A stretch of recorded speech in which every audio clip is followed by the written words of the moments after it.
Pero kung bago ka pa lang sa aking channel, paki-like, share, and click the subscribe button and the notification bell para lagi kayong updated sa mga parating ko pang uploads.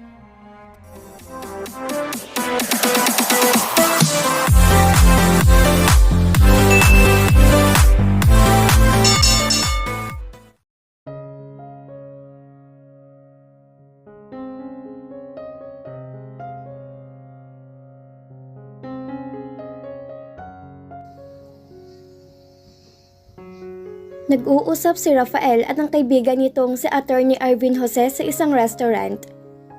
They've been best friends since college days. Sa Manila pa sila nag-aral noon. Panay ang kwentuhan nila. Noong isang araw lang ito dumating dahil sa Manila naman to nagtatrabaho. Pati na ang law firm nito ay nakabase rin doon. Hindi nila namalayan ang paglapit ni Steph sa table nila. "Hello guys!" Masayang bati nito sa dalawang lalaki. Hinagka nitong bigla ang mga labi ni Rafael nang umangat ang paningin niya rito. "Hi Steph, kailan bang handaan para dyan? Gusto ko nang makahigop na mainit na sabaw." Nakangiting sabi nito. "Pakitanong na lang dito sa kaibigan mo Arvin." Nakangiting sagot nito. "Why are you here Steph?"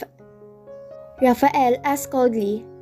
Hindi niya nagustuhan ang iginawi ng dating katipan. Ilang buwan nang wala silang relasyon para magpakita pa rin to ng gayon sa kanya sa harap ng ibang tao. Hindi nakaligtas kay Arvin ang coldness ng kaibigan sa babae. Nagtataka to kung bakit. Ang alam nito ay malapit ng ikasal ang dalawa. Family friend ng mga Sebastian ang pamilya ni Steph. "I'm with Nelly," sagot ni Steph. "See ya darling, bye Arvin." Yun lang, at naglakad na to pabalik sa mesa kung saan naroon ang kasama nitong kapatid. Ilang saglit pa'y lumabas na ng restaurant ang dalawa. "Steph is so sweet," umpisa ni Arvin. Hindi lingid sa kaalaman ni Rafael ang gustong itanong ng kaibigan na idinaan na lamang sa ganoong pag-uusap. "We've been 2 months ago." Nagbibigay alam niya. "What?" Hindi nito natuloy ang pagtusok ng beefsteak. "I thought you're going to tie the knot this year." Mahabang kwento pare. "And I'm in love with someone else." Napatitig sa kanyang abogado. Alam nitong mahilig mang good time ang kaibigan ng college days nila. At madali rin para sa kanya ang magpalit ng nobya dahil sa kagapuhan niya. Ipinagtaka nga nito ang balitang nabasa tungkol sa engagement niya kay Steph. Ngunit naisip nitong marahil nagsawa na siya sa pagiging certified bachelor nito, kaya gusto nang lumagay sa tahimik. Ngunit, iba na palang sinasabi niyang mahal niya ngayon at hindi siya basta-basta umaamin ng damdamin niya. That woman must be that great kaya nagkaroon ng ganoong damdamin si Rafael. "I'd like to meet her pare," sabi nito. At itinuloy sa bibig ang munting slice ng steak gamit ang tinidor. "Of course! One of these days, ipapakilala kita sa kanya. Her name is Jaisal." Nakatawang sabi niya. "And so that great woman is Jaisal? Cheers pare!" Anito at itinaas ang baso sa ere. Napatawa ang binata at itinaas din ang sariling baso. "Hi sweetheart!" Tinig ni Rafael buhat sa kabilang linya ng telepono. "Get ready. I'll pick you up at 7. Kakain tayo sa labas." "Okay," sagot ni Jaisal. Hindi may kakaila ang hapo sa galak na boses nito. Napabuntong hininga siya. Kahit pa sa napakabisi na araw ng binata sa loob ng opisina nito, ay hindi siya nito nakakalimutang tawagan. Ibinaba niya ang receiver sa cradle nang wala ng kausap sa kabilang linya. Nang gabing yon ay umuwi si Rafael upang sunduin ang nobya. "Where's Jaisal?" Tanong niya sa katulong pagkapasok niya sa loob ng bahay. "Nasa kwarto po niya, Mayor." Sagot nito. "Jaisal?" Tawag niya sa pangalan ng babae at binuksan ang pinto ng kwarto nito. Nakita niyang nakahigato sa kama at suot pa rin ang pajamas nito. Nangunot ang noo niya. "I don't feel like going out tonight, Rafael," she said as I grabbed a pillow and hugged it. Tuluyan siyang pumasok sa silid. "May dinaramdam ka ba, Jaisal?" Tanong niya. "Nitong mga huling araw halos hindi ka na lumalabas ng kwarto mo. Ang sabi ng katulong nang tumawag ako kaninang tanghali, hindi ka raw nag-agahan. Ang bahagyang nakain mo ng tanghalian sinuka mo pa. Ano nangyayari sa'yo? Tell me, sweetheart." "Nothing, Rafael." Ibig tumulo ng luha ni Jaisal na mapansin ang nag-aalalang mukha ng lalaki. "I just want to sleep," she added, at pumihito patalikod sa kanya at nag-anyong matutulog muli. "But you've been sleeping all day." Ngunit hindi na ito sumagot. Ilang saglit pa niyang pinagmasdan to bago dumukwang at kinintalan to ng halik sa pisngi. Tumayo na siya at lumabas ng silid nito. "Good night, Rafael."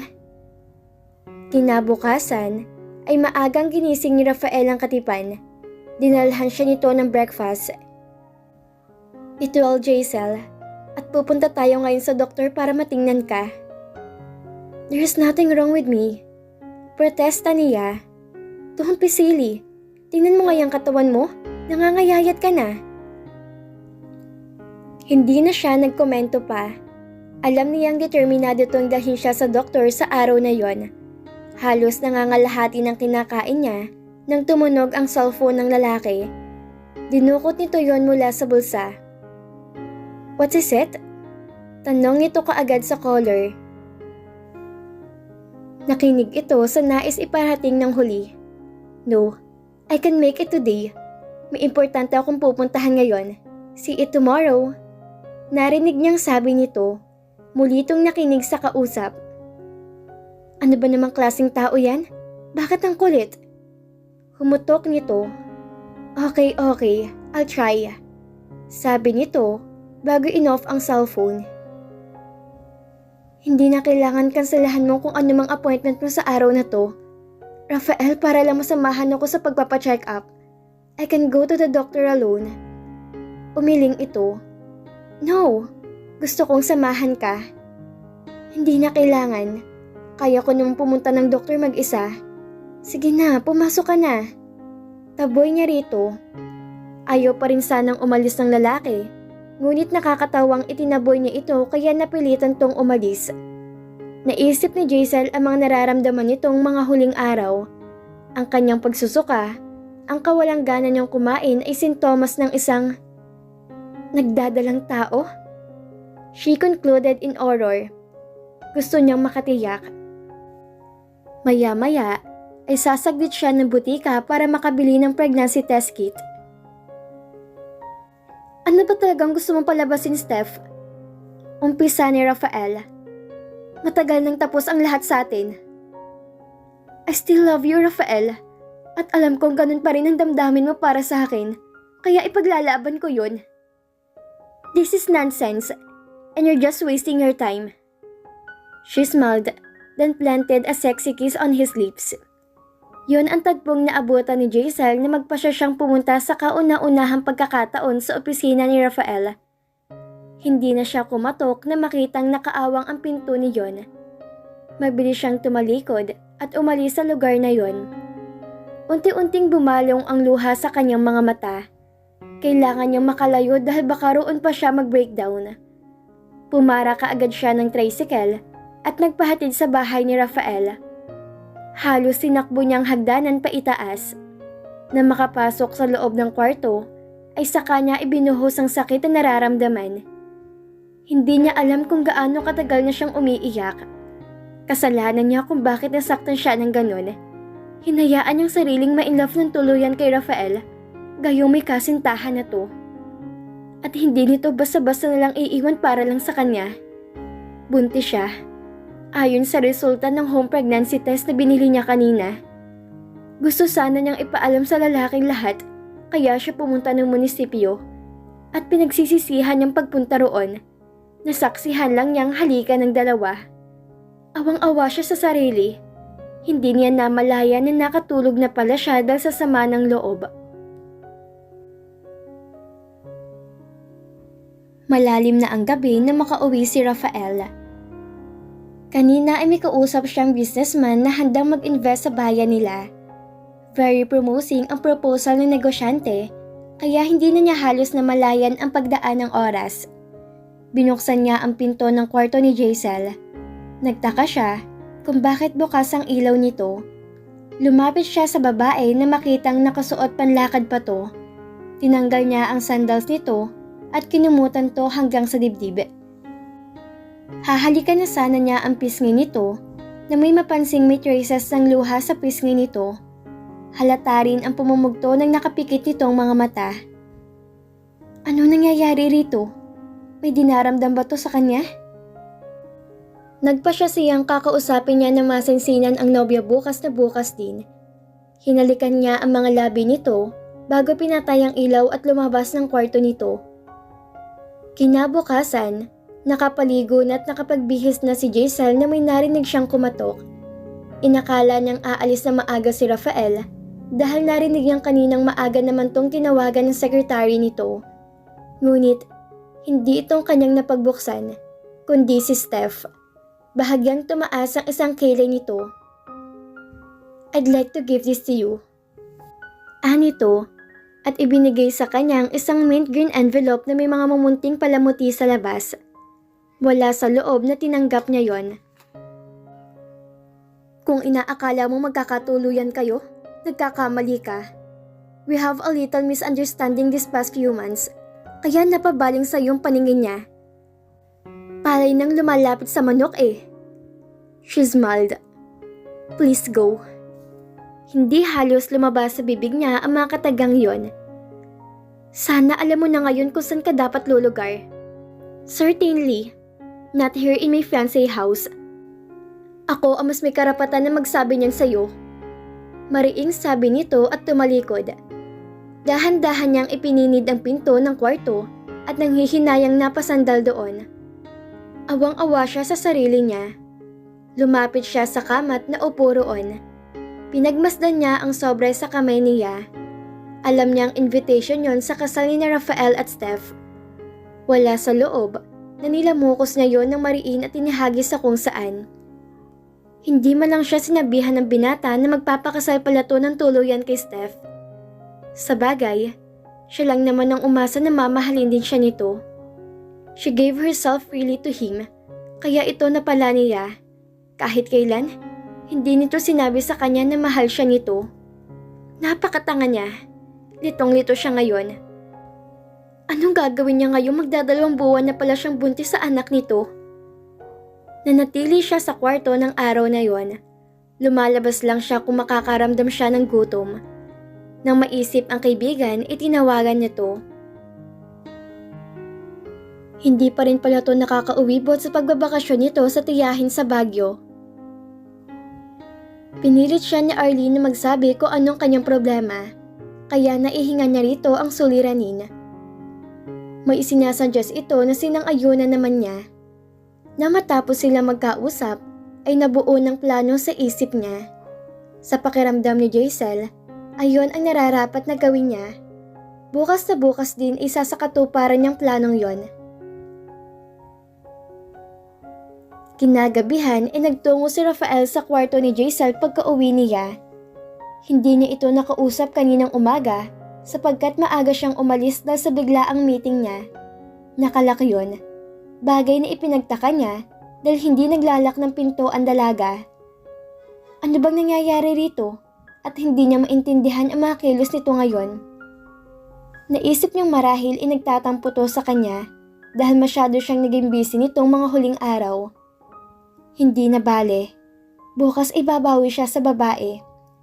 Kinabukasan ay maagang gumising ang binata. Kaagad siyang nagtungo sa karatig na silid upang gisingin si Jaisal.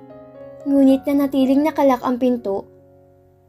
Napilitan siyang bumalik sa kwarto at kunin ang master key upang mabuksan yon. Laking pagkamangha niya na makitang wala to sa kama nito. Nagtatakang tinungo niya ang banyo. Wala rin to roon. Jaisal, tawag niya, ngunit walang sumagot. Tinungo niya ang kusina at tinanong ang katulong na nagluluto ng agahan tungkol sa nobya. Ngunit, hindi naman daw to nagawi roon. Dumaretso siya sa garahe at unisisa ang driver. Maging si Daryo'y walang masabi kung nasaan ang babae.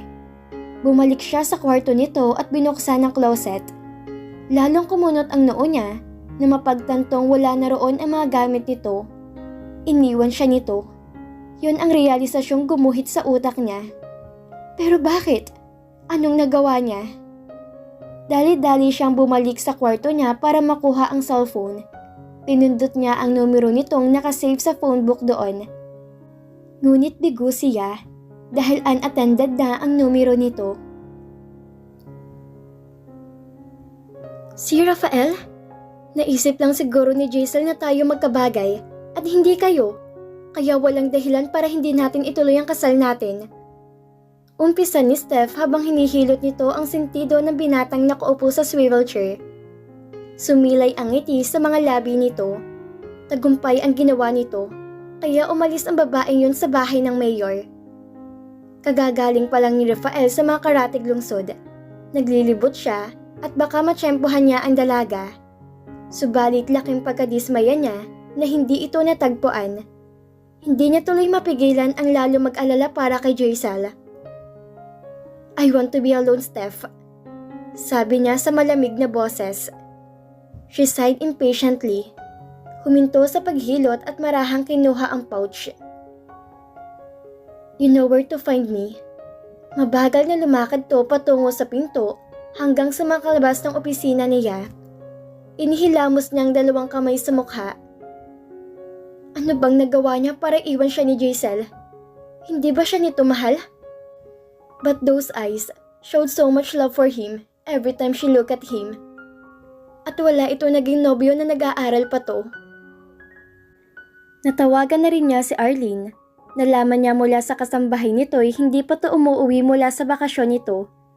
Nag-aalala na siya talaga. Paano kung walang pera si Jaisal? Saan to kukuha ng panggasto sa pang-araw-araw na pangangailangan nito? God, kailangan na niyang makita to. Natapos ang araw na yon sa opisina na wala siya sa sariling huwisyo. Ang utak niya ay punong-puno ng katanungan kung bakit siya iniwan ni Jaisal. Isinandal niyang muli ang likod sa upuan. Narinig niyang may kumatok sa pinto. Come in, aniya, at inayos ang pagkakaupo. Mayor, narito po si Mr. Yap at gusto kayong makausap. Sabi ng kanyang sekretarya nang pumasok to sa loob ng opisina. He sighed. I don't feel like talking to him right now. Tugon niya at muling isinandal ang likod sa backrest ng upuan. I'm dead tired. Kagagaling ko lang sa Mabolo sa pagbabaka sakaling makita doon si Jaisal. Wala sa loob na paliwanag niya habang nakapikit. Bakit po, Mayor? Umalis po ba si Jaisal sa bahay niyo nang walang paalam? Tanong nito. Mabait ang dalagang anak ni Ramon na dating kasamahan nito bago pumanaw ang lalaki. Kapalagayan ng loob nito ang babae. Nagpakawala uli siya ng buntong hininga. Oo, pero hindi ko alam kung bakit. Pero pumunta pa siya dito ng isang araw Maang natura nito. Sa narinig ay marahasan na ibukas ng lalaki ang mga mata. Ulitin mo ang sinabi mo, Rona? Hindi ko alam na pumarito siya. Hindi man siya nagpupunta dito Naguguluhang saad nito. Pumunta siya dito, Mayor, nung isang araw na may early meeting kayo kay Mr. Lacson. Pilit nito. Ngunit, nagtaka ako dahil nagmamadali siyang umalis. Ang tinukoy nito ay ang makulit na mayor ng San Roque na matagal nang inuungot nito makipag-partner sa negosyo sa kanya na inaayawan niya. Yun yung araw na sasamahan sana niyang pumunta sa doktor si Jaisal. Mga anong oras siya dumating dito? May naglalarong eksena sa isip niya ng araw na yon. Past 10 ho. God! Then she saw someone sin at naipagkamali ito. Inihilamos niyang mga kamay sa mukha. Kaya pala may mga bakas ng luha sa pisngi nito kinagabihan nang puntahan siya nito sa kwarto. Ipopospone ko na lang muna ang meeting niyo kay Mr. Yap, Mayor. Hindi minsan man nakita ni Rona sa ganitong kalagayan ang butihing mayor. Frustrated and miserable. Sa hitsura na ngayon, ay hindi na kailangan pang tanungin ko anong damdaming mayroon siya para kay Jaisel. Sana lang makita niya kaagad ang dalaga. Please Rona, and thank you. Bahagya na lang niyang narinig ang tunog ng pinto na marahan yung kabigin pasara ni Rona na makalabas ito. Nagpasya siyang umalis muna ng munisipyo dahil wala rin naman siya magagawang maayos na trabaho. Sigurado siyang wala ng negosyante na mga oras na yon. Dinaanan niya sandali ang table ng sekretarya. Aalis ako. Ikaw na munang bahala kung may maghahanap sa akin. Okay, Mayor.